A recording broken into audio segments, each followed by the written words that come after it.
Hello everyone, स्वागत है आप सभी का लाइव विथ एबी चैनल में। अभी हमारे इस चैनल में चल रही है कहानी वाचन की श्रृंखला और इस क्रम में हमारी अगली कहानी है कानों में कंगना, जिसे लिखा है राजा राधिका रमन प्रसाद सिंह जी ने। यह कहानी प्रेम और वासना के द्वंद्व को स्पष्ट करने वाली कहानी है। तो चलिए शुरू करते हैं इस कहानी का वाचन। किरण, तुम्हारे कानों में क्या है? उसके कानों से चंचल लट को हटाकर कहा। कंगना। अरे, कानों में कंगना? सचमुच 2 कंगन कानों को घेर कर बैठे थे।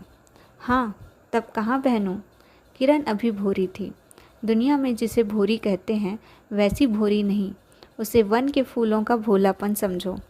नवीन चमन के फूलों की भंगी नहीं, विविध खाद या रस से जिनकी जीविका है, निरंतर काट छांट से जिनका सौंदर्य है, जो 2 घड़ी चंचल चिकने बाल की भूषा है, 2 घड़ी तुम्हारे फूलदान की शोभा। वन के फूल ऐसे नहीं, प्रकृति के हाथों से लगे हैं, मेघों की धारा से बढ़े हैं। चटुल दृष्टि इन्हें पाती नहीं, जगत वायु इन्हें छूती नहीं। यह सरल सुंदर सौरभमय जीवन है। जब जीवित रहे तब चारों तरफ अपने प्राण धन से हरे भरे रहे। जब समय आया तब अपनी माँ की गोद में झड़ पड़े। आकाश स्वच्छ था, नील, उदार, सुंदर। पत्ते शांत थे। संध्या हो चली थी। सुनहरी किरणें सुदूर पर्वत की चूड़ा से देख रही थी। वह पतली किरण अपनी मृत्यु सैया से इस शून्य निविड़ कानन में क्या ढूंढ रही थी, कौन कहे। किसे एकटक देखती थी, कौन जाने।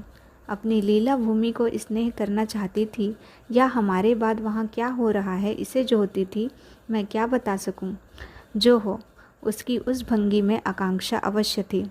मैं तो खड़ाखड़ उन बड़ी आँखों की किरण लूटता था। आकाश में तारों को देखा या उन जगमग आँखों को देखा, बात एक ही थी। हम दूर से तारों के सुंदर शून्य झिकमिक को बार बार देखते हैं, लेकिन वह सस्पंद निश्चेष्ट ज्योति सचमुच भावहीन है, या आप ही आप अपनी अंतर्लहरी से मस्त है, इसे जानना आसान नहीं।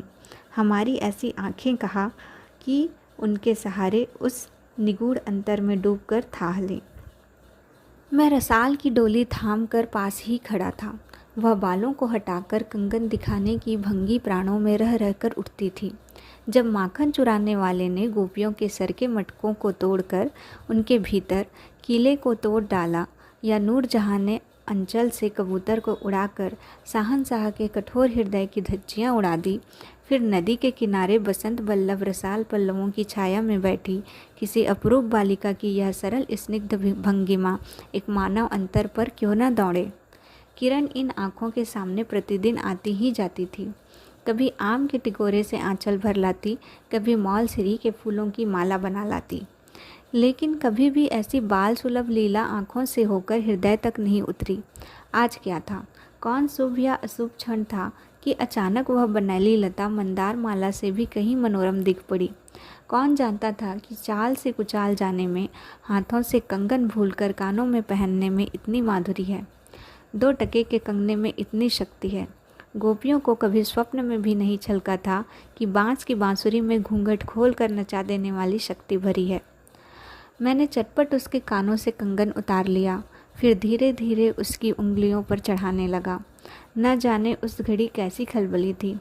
मुंह से अचानक निकल आया, किरण, आज की यह घटना मुझे मरते दम तक न भूलेगी। यह भीतर तक बैठ गई। उसकी बड़ी बड़ी आँखें और भी बड़ी हो गईं। मुझे चोट सी लगी। मैं तत्क्षण योगेश्वर की कुटी की तरफ चल दिया। प्राण भी उसी समय नहीं चल दिए, यही विस्मय था। एक दिन था कि इसी दुनिया में दुनिया से दूर रहकर लोग दूसरी दुनिया का सुख उठाते थे। हरिचंदन के पल्लवों की छाया भूलोक पर कहाँ मिले, लेकिन किसी समय हमारे यहाँ भी ऐसे वन थे जिनके वृक्षों के साये में घड़ी निवारने के लिए स्वर्ग से देवता भी उतर आते थे। जिस पंचवटी का अनंत यौवन देखकर राम की आंखें भी खिल उठी थी, वहाँ के निवासियों ने कभी अमर तरु के फूलों की माला नहीं चाहिए, मंदाकिनी के छींटों की शीतलता नहीं ढूंढी। नंदनोपवन का सानी कहीं वन भी था। कल्प वृक्ष की छाया में शांति अवश्य है, लेकिन कदम की छैया कहाँ मिल सकती है। हमारी तुम्हारी आंखों ने कभी नंदनोत्सव की लीला नहीं देखी, लेकिन इसी भूतल पर एक दिन ऐसा उत्सव हो चुका है जिसको देख देख कर प्रकृति तथा रजनी 6 महीने तक ठगी रही। शत शत देवांगनाओं ने पारिजात के फूलों की वर्षा से नंदन कानन को उजाड़ डाला। समय ने सब कुछ पलट दिया। अब ऐसे वन नहीं जहाँ कृष्ण गोलोक से उतरकर 2 घड़ी वंशी की टेक दें। ऐसे कुटीर नहीं जिनके दर्शन से रामचंद्र का भी अंतर प्रसन्न हो। या ऐसे मुनीष नहीं जो धर्म धुरंधर धर्मराज को भी धर्म में शिक्षा दे। यदि 1-2 भूले भटके हो भी, तब अभी तक उन पर दुनिया का पर्दा नहीं उठा, जगन माया की माया नहीं लगी। लेकिन वे कब तक बचे रहेंगे? लोग अपने यहाँ अलौकिक बातें कब तक होने देगा? भवसागर की जल तरंगों पर थिर होना कब संभव है? ऋषिकेश के पास एक सुंदर वन है। सुंदर नहीं, अपरूप सुंदर है। वह प्रमोद वन के विलास निकुंजों जैसा सुंदर नहीं, वरंच चित्रकूट या पंचवटी की महिमा से मंडित है। वहाँ चिकनी चांदनी में बैठकर कनक घुंघरू की इच्छा नहीं होती, वरंच प्राणों में एक ऐसी आवेश धारा उठती है जो कभी अनंत साधना के कूल पर पहुंचाती है, कभी जीव जगत के एक एक तत्व से दौड़ मिलती है। गंगा की अनंत गरिमा, वन की निविड़ योग निद्रा वहीं देख पड़ेगी। कौन कहे वहां जाकर यह चंचल चित्त क्या चाहता है, गंभीर अलौकिक आनंद या शांत सुंदर मरण। इसी वन में एक कुटी बनाकर योगीश्वर रहते थे। योगीश्वर ही थे। यद्यपि वह भूतल ही पर रहते थे, तथापि उन्हें इस लोक का जीव कहना यथार्थ नहीं था। उनकी चित्त वृत्ति सरस्वती के चरणों में थी या ब्रह्मलोक की अनंत शांति में लिपटी थी, और वह बालिका स्वर्ग से एक रश्मि उतरकर उस घने जंगल में उजेला करती फिरती थी। वह लौकिक मायाबद्ध जीवन नहीं था, इसे बंधन रहित बाधाहीन नाचते किरणों की लेखा कहिए। मानो निर्मुक्त चंचल मलय वायु फूल फूल पर डाली डाली पर डोलती फिरती हो, या कोई मूर्तिमान अमर संगीत बेरोक टोक हवा पर या जल की तरंग भंग पर नाच रहा हो। मैं ही वहाँ इस लोक का प्रतिनिधि था। मैं ही उन्हें उनकी अलौकिक स्थिति से इस जटिल मर्त्य राज्य में खींच लाता था। कुछ साल से मैं योगीश्वर के यहाँ आता जाता था। पिता की आज्ञा थी कि उनके यहाँ जाकर अपने धर्म के सब ग्रंथ पढ़ डालो। योगीश्वर और बाबा लड़कपन के साथी थे, इसलिए उनकी मुझ पर इतनी दया थी। किरण उनकी लड़की थी। उस कुटीर में वही दीपक थी। जिस दिन की घटना मैं लिख आया हूँ, उसी दिन सवेरे मेरे अध्ययन की पूर्णाहुति थी, और बाबा के कहने पर 1 जोड़ा पीताम्बर, 5 स्वर्ण मुद्राएं तथा किरण के लिए 2 कनक कंगन आचार्य के निकट ले गया था। योगीश्वर ने सब लौटा दिए, केवल कंगन को किरण उठा ले गई। वह क्या समझकर चुप रह गए? समय का अद्भुत चक्र है। जिस दिन मैंने धर्म ग्रंथ से मुंह मोड़ा, उस दिन कामदेव ने वहां जाकर उनकी किताब का पहला सफा उल्टा। दूसरे दिन मैं योगीश्वर से मिलने गया। वह किरण के पास बिठाकर न जाने क्या पढ़ा रहे थे। उनकी आंखें गंभीर थी। मुझको देखते ही वह उठ पड़े और मेरे कंधों पर हाथ रखकर गदगद स्वर से बोले, नरेंद्र, अब मैं चला, किरण तुम्हारे हवाले है। यह कहकर किसी की सुकोमल उंगलियां मेरे हाथों में रख दी। लोचनों के कोने पर 2 बूंदें निकलकर झांक पड़ी। मैं सहम उठा। क्या उन पर सब बातें विदित थी? क्या उनकी तीव्र दृष्टि मेरी अंतर लहरी तक डूब चुकी थी? वह ठहरे नहीं, चल दिए। मैं कांपता रह गया। किरण देखती रह गई। सन्नाटा छा गया। वनवायु भी चुप हो चली। हम दोनों भी चुप चल पड़े। किरण मेरे कंधे पर थी। हठात अंतर से कोई अकड़ कर कह उठा, हाय नरेंद्र, यह क्या? तुम इस वन फूल को किस चमन में ले चले? इस बंधन विहीन स्वर्गीय जीवन को किस लोकजाल में बांधने चले? तीसरा भाग। कंकड़ी जल में जाकर कोई स्थायी विवर नहीं फोड़ सकती। क्षण भर जल का समतल भले ही उलट पुलट हो, लेकिन इधर उधर से जल तरंग दौड़कर उस छिद्र का नाम निशान भी नहीं रहने देती। जगत की भी यही चाल है। यदि स्वर्ग से देवेंद्र भी आकर इस लोक चलाचल में खड़े हों, फिर संसार देखते ही देखते उन्हें अपना बना लेगा। इस काली कोठरी में आकर इसकी काली माँ से बचे रहें, ऐसी शक्ति अब आकाश कुसुम ही समझो। 2 दिन में राम हाय जानकी कहकर वन वन डोलते फिरे। 2 क्षण में यही विश्वामित्र को भी स्वर्ग से घसीट लाया। किरण की भी यही अवस्था हुई। कहाँ प्रकृति की निर्मुक्त गोद, कहाँ जगत का जटिल बंधन पाश, कहाँ से कहाँ आ पड़ी। वह अलौकिक भोलापन, वह निसर्ग उच्छ्वास हाथों हाथ लुट गए। उस वन फूल की विमल कांति लौकिक चमन की मायावी मनोहारिता में परिणत हुई। अब आंखें उठाकर आकाश से नीरव बातचीत करने का अवसर कहाँ से मिले। मलय वायु से मिलकर मलयाचल के फूलों की पूछताछ क्यों कर रहे हो। जब किशोरी नए सांचे में ढलकर उतरी, उसे पहचानना भी कठिन था। अब वह लाल चोली, हरी साड़ी पहनकर सर पर सिंदूर रेखा सजती और हाथों के कंगन, कानों की बाली, गले की कंठी तथा कमर की करधनी दिन दिन उसके चित्त को नचाए मारती थी। जब कभी वह सज धज कर चांदनी में कोठे पर उठती और वसंत वायु उसके आंचल से मोतिया की लपट लाकर मेरे बरामदे में भर देता, फिर किसी मतवाली माधुरी या तीव्र मदिरा के नशे में मेरा मस्तिष्क घूम जाता और मैं झटपट अपना प्रेम चित्कार फूलदार रंगीन चिट्ठी में भरकर जूही के हाथ ऊपर भिजवाता या बाजार से दौड़कर कटकी गहने व विलायती चूड़ी खरीद लाता। लेकिन जो हो, अब भी कभी कभी उसके प्रफुल्ल वदन पर उस आलोक की छटा पूर्व जन्म की सुख स्मृतिवत चली आती थी और आंखें उसी जीवन सुंदर झिकमिक का नाच दिखाती थी। जब अंतर प्रसन्न था, फिर बाहरी चेष्टा पर प्रतिबिंब क्यों न पड़े। यूं ही 1-2 साल मुरादाबाद में कट गए। एक दिन मोहन के यहाँ नाच देखने गया। वहीं किन्नरी से आंखें मिली क्या, लीन हो गई। नवीन यौवन, कोकिल कंठा, चतुर चंचल चेष्टा तथा मायावी चमक। अब चित्त को चलाने के लिए और क्या चाहिए।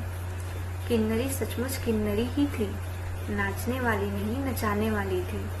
पहली बार देखकर उसे इस लोक की सुंदरी समझना दुस्तर था।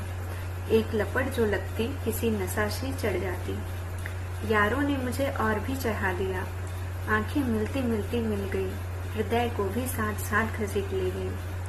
फिर क्या था, इतने दिनों की धर्म शिक्षा, 7 वत्सर की पूज्य लक्ष्मी, बाप दादों की कुल प्रतिष्ठा, पत्नी से पवित्र प्रेम एक एक करके उस प्रतीप्त वासना कुंड में भस्म होने लगे।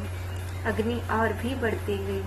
किन्नरी की चिकनी दृष्टि, चिकनी बातें घी बरसाती रही। घर बार सब जल उठा। मैं भी निरंतर जलने लगा, लेकिन ज्यों-ज्यों जलता गया, जलने की इच्छा जलाती रही। 5 महीने कट गए, नशा उतरा नहीं। बनारसी साड़ी, पारसी जैकेट, मोती का हार, कटकी कर्णफूल सब कुछ लाकर उस मायाकारी के अलग तक रंजित चरणों पर रखे। किरण हेमंत की मालती बनी थी, जिस पर एक फूल नहीं, एक पल्लव नहीं। घर की वधू क्या करती, जो अनंत सूत्र से बंधा था, जो अनंत जीवन का संगी था, वही हाथों हाथ पराये के हाथ बिक गया। फिर ये तो 2 दिन के चकमकी खिलौने थे, इन्हें शरीर बदलते क्या देर लगे। दिन भर बहानों की माला गूंथ किरण के गले में और शाम को मोती की माला उस नाचने वाली के गले में सशंक निर्लज्ज डाल देना, यही मेरा जीवन निर्वाह था। एक दिन सारी बातें खुल गई। किरण पछाड़ खाकर भूमि पर जा पड़ी। उसकी आंखों में आंसू न थे, मेरी आंखों में दया न थी। बरसात की रात थी, रिमझिम बूंदों की झड़ी थी।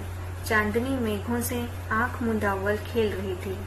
बिजली काले कपाट से बार बार झांकती थी, किसे चंचला देखती थी तथा बादल किस मरोड़ से रह रहकर चिल्लाते थे, इन्हें सोचने का मुझे अवसर नहीं था। मैं तो किन्नरी के दरवाजे से हताश लौटा था। आंखों के ऊपर न चांदनी थी न बदली थी।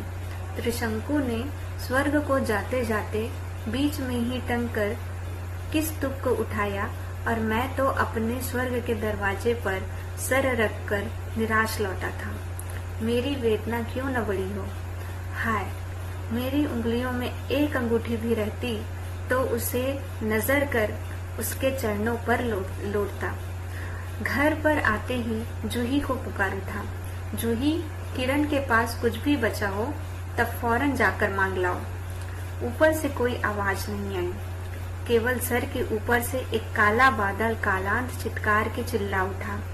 मेरा मस्तिष्क घूम गया। मैं तत्क्षण कोठी पर दौड़ा। सब संदूक झांके, जो कुछ मिला सब तोड़ डाला, लेकिन मिला कुछ भी नहीं। अलमारी में केवल मकड़े का जाल था। श्रृंगार बक्स में एक छिपकली बैठी थी। उसी दम किरण पर झपटा। पास जाते ही सहम गया। वह एक तकिए के सहारे निसाय निस्पंद लेटी थी। केवल चांद ने खिड़की से होकर उसे गोद में ले रखा था और वायु उस शरीर पर जल से भिगोया पंखा झल रही थी। मुख पर एक अपरूप छटा थी। कौन कहे, कहीं जीवन की शेष रश्मि क्षण भर वहीं अटकी हो। आंखों में एक जीवन ज्योति थी। शायद प्राण शरीर से निकलकर किसी आश्रय से वहां बैठ रहा था। मैं फिर पुकार उठा, किरण, किरण, तुम्हारे पास कोई गहना भी रहा है? हाँ, छीन कंठ की काकली थी। कहाँ है? उसे अभी देखने दो। उसने धीरे से घूंघट सरका कर कहा। वही, कानों का कंगना। सर तकिए से ढल पड़ा। आंखें भी छिप गई। वह जीवंत रेखा कहाँ चली गई? क्या इतने ही के लिए अब तक ठहरी थी? आंखें मुख पर जा पड़ी। वही कंगन थे, वैसे ही कानों को घेर कर बैठे थे। मेरी स्मृति तड़ित वेग से नाच उठी। दुष्यंत ने अंगूठी पहचान ली। भूली शकुंतला उस पल याद आ गई। लेकिन दुष्यंत सौभाग्यशाली थे, चक्रवर्ती राजा थे। अपनी प्राण प्रिया को आकाश पाताल छान कर ढूंढ निकाला। मेरी किरण तो इस भूतल पर न थी कि किसी तरह प्राण देकर भी पता पाता। परलोक से ढूंढ निकालूं, ऐसी शक्ति इस दिनहीन मानव में कहाँ। चढ़ा नशा उतर गया। सारी बातें सूझ गई। आंखों पर की पट्टी खुल पड़ी। लेकिन हाय, खुली भी तो उसी समय जब जीवन में केवल अंधकार ही रह गया। और इसी के साथ समाप्त होती है यह कहानी। तो बताइए आपको यह कहानी कैसी लगी। तब तक के लिए